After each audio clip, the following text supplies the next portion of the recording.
All right, Larry Krueger here from the Pig and a Pickle Krug Show with a little 49er video as Kyle Shanahan spoke to the media today, Sunday, for the first time since preseason game number 3. Now, the 49ers getting ready to play the Jets a week from next Sunday.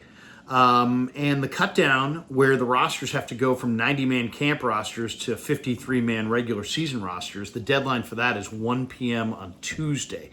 So Kyle Shanahan and the Niner coaches and personnel department are all hunkered down right now. They're going through meetings. They're evaluating film. They're looking around the league. This is an organizational wide, process the next few days as they, try to pair their roster from 90 to 53, as well as get the best 53 guys, figure out how other teams around the league are paring their roster down.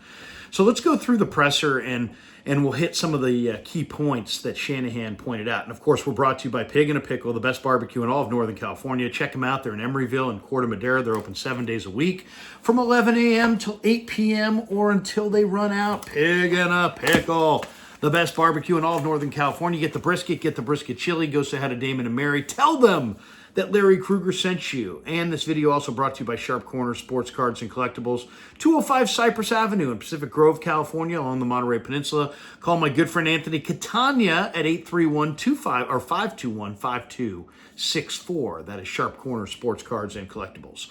All right, let's go into the meat and potatoes of today's press conference with Kyle Shanahan. The first thing he said is that Yetur Gross-Matos had a knee injury the other night against the Raiders. He is week to week. So, they don't play for a couple weeks, so that's good news. He was asked if Yetur Gross-Matos, if the severity of the knee injury is such that he'll likely go on IR to start the year, and he didn't think so. He thinks that he'll be able to avoid IR, but it's week to week for Yetur Gross-Matos for his knee injury. Then Leonard Floyd also suffered a knee injury, a sprained knee, and he's not listed as week to week as much as day to day. So that is great news because Floyd is, probably the biggest offseason get for the Niners. I mean, he is a big time star edge rusher, and you got to have him. And there's no replacing him, and they're really thin at defensive end. So to lose Floyd or Gross-Matos for any lengthy period of time would have been a painful hit, especially coming out of that last preseason game. So Leonard Floyd's knee, day-to-day. Yetur Gross-Matos' knee, week-to-week. But likely won't have to go on IR. The other injury of note in this game was D. Winters. D. Winters suffered an ankle injury, and Kyle couldn't specify how long he'll be out because they're still, the MRI is still pending. So they don't have the results yet from the MRI for D. Winters, so we don't have a concrete word on how long he'll be out, but he's got an ankle injury. There's no question that this is a difficult roster cut down that's looming, especially with no Brandon Ayuk or clarification status on the status of Brandon Ayuk or Trent Williams. So this is difficult because you don't know, that's maybe your best receiver and your best lineman, offensive lineman, and you don't know if you're going to have those guys or not. So they're going to have to pare this roster down in the midst of trying to get those guys, signed and on the active roster. He did say Ricky Pearsall is scheduled to be back at practice tomorrow down in Santa Clara, so we'll be down there for that. We'll bring you the images from practice tomorrow, and you guys can decide what you think.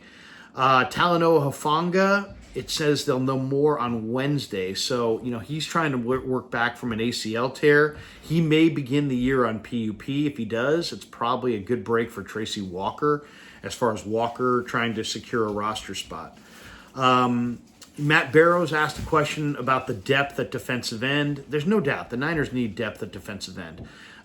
Floyd's hurt. Yetur Gross-Matos is hurt. Bosa and Beal are their only other edge rushers. So they are absolutely in the market to trade for an edge rusher. They didn't say as much, but that's the truth. They also are scouring every team's cut down list for defensive ends. So who are the teams around the league that have lots of defensive ends? The New Orleans Saints could be cutting Isaiah Foskey. That's a team to look for. They also have Peyton Turner, who's a former first-round pick. So I would look for the Saints. I would definitely look for the Dallas Cowboys with guys like Tyrus Wheat, who could be cut. And there's a couple teams out there. The Chicago Bears may cut Dominique Robinson. The Bears just traded for Darrell Taylor from Seattle. And, we've seen this happen before where teams trade for a defensive end and then actually wind up cutting that guy at the cutdown. I can't imagine that will happen in Chicago, but Chicago, New Orleans, Dallas are three of the teams to look for as far as which defensive ends they pare down, and could one of those guys potentially be a 49er? That's something definitely to look for. Depth at defensive end is an issue for the Niners, and they're looking for defensive ends here at the cutdown. Kyle was asked about Isaac Guerendo, and he said he did a real good job. And Kyle pointed out that for Guerendo, because he got hurt on the first day of practice and they had padless practices leading into the Raider game, that this was the first time he had worn pads in a football game since the Senior Bowl. And Guerendo looked really good, and Shanahan basically said as much. He said it was a real good first game. Guerendo did some nice things as a blocker, as a runner, as a receiver, and as a return guy, including that 90-plus yard kickoff return. He was asked by Jennifer Lee-Chan how much he's scouted the Jets, and now because there is 2 weeks between now and week one and the season opener against the Jets, they got plenty of time. And yet that they probably put together some game plans for the Jets based on I think coaching staffs won't necessarily tell you the truth on this, but they always are trying to get a head start on week one. And I bet you they've looked at Jets film quite extensively already. Kyle was asked, does he look at the Jets in the preseason? He's like, no, I don't really. I'm looking at last year's film because it's the same coordinators, same scheme. Robert Saleh is their defensive coordinator, and that's who he's trying to get in the head of. The Jets did add a defensive end, and in Hassan Reddick, and they lost Bryce Huff, and then Reddick, of course, is held out, and so there's a lot of unknowns about exactly, or there are some unknowns about their personnel, I should say, but they won't study preseason tape. Kyle pointed out they'll go back and look at 7 to 10 games from the Jets from a year ago, and he made it sound like that process has begun, but it hasn't really begun in earnest, and they'll get real deep into it starting right now after the cutdown is in the rearview mirror. He was asked about potential trades that could be looming, and he said, teams this time of year are always talking, and I would expect the 49ers to be involved in multiple trades. Why? Well, between guys like Elijah Mitchell, the guys who the Niners cut on the defensive line, on the offensive line, at corner, at running back, at wide receiver, are definitely guys that are going to be able to hook on somewhere else. And some of these teams would rather trade you a 7th-round pick than try to win the waiver claim battle. So you may see some minor trades between now and Tuesday at the cutdown. He says teams, nothing concrete, but they're always talking. He said Dominic Pooney has looked really good in all 3 of the preseason games.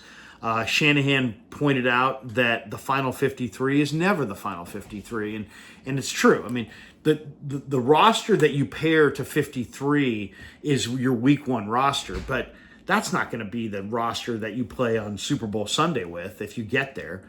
There'll be lots of changes between now and then, and that was just his way of saying that just because you've made it doesn't mean you've ever really made it. They continue to evaluate. He also was asked about 2 rookies that other teams I think will be hot to trot on if the Niners cut them, and that's Drake Nugent, the rookie center from Michigan, and Jarrett Kingston, the rookie guard/tackle from USC. He said both of those rookie offensive linemen had good camps. He didn't want to speak in any kind of specifics about these guys because they're trying to retain as many of these guys as possible. I'd like to see them keep Pooney, Nugent, and Kingston. I think all 3 of those rookie offensive linemen have earned their way onto the roster. And then he was asked about whether Malik Mustafa may start because he started in the Raider game. Is that an indication that he may start against the Jets? And Kyle said no.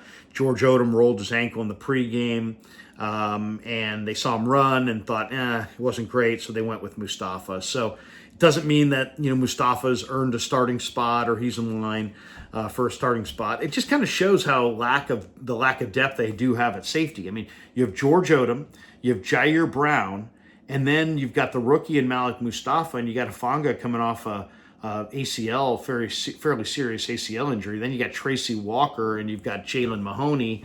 Walker, a veteran, Mahoney, a rookie free agent, but they don't have tremendous depth at safety. And if they lost anybody for any significant period of time, they'd probably have to go outside and find somebody new. But Odom had a great summer. And and when I say that, I mean, he had a great summer from scrimmage. So I think there's a very good chance that Odom gets the starting free safety spot, at least in week 1.